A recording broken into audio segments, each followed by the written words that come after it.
Changes are coming to the way your food is inspected, and opponents say it will put your family's health at risk. Right now, meat processing plants across the country are monitored by the Canadian Food Inspection Agency, making sure they're sticking to strict guidelines and watching for any hint of disease or dangerous bacteria. But Ottawa is changing that, creating a two-tiered system where CFIA inspectors are only responsible for plants that are producing meat destined for the entire country. Provincially licensed plants, which only distribute in their home province, will be the responsibility of their own provincial government. As A News Mid-Island Bureau Chief Jonathan Bartlett shows us, the union representing food inspectors fears the change could be deadly. Plecas operates a custom slaughter and meat processing service just south of Nanaimo. A family business since 1962, it hasn't been the easiest way to make a living. Agriculture is going downhill all the time. It's getting worse and worse all the time. Finding enough customers to keep afloat is a challenge, but so is following strict guidelines and health rules. A representative from the Canadian Food Inspection Agency is present for every kill, but Plecas says it's a government service that's needed. Now that I've gotten used to them, like I say, I can, I get along with most of them. Most of them are pretty good.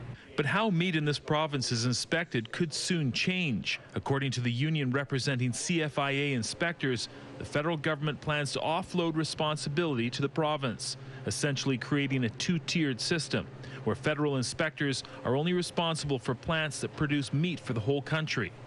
That, the union says, will put consumers at risk. The sad reality for consumers is that there will be certainly fewer provincial inspectors.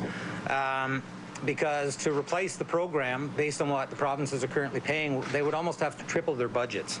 Presently, the province pays CFIA for inspections of meat processing plants and slaughterhouses. You're going to end up with provincial inspectors who won't be fully trained. There's only 18 months between now and the deadline that Minister Ritt set for the provinces. Plecas agrees the plan could be unsafe for consumers and bad for businesses like his. I don't think that the provincial government is going to put any kind of money into this. They've never cared about agriculture, and they're never going to care about agriculture. A few years ago, Plecas was forced to put hundreds of thousands of dollars into his operation to conform to new health rules. He says it almost put him out of business. Renovations were done and his business survived, but Plecas worries about what will happen as of 2014, whether or not the province will pick up the tab for inspectors or the farmers themselves will have to pay. And you're also talking about going back to self-inspection. And then you're going right back to square one. Why would we have put all this money into this place if they now all of a sudden they decide that they're going to open it up and let anybody do it?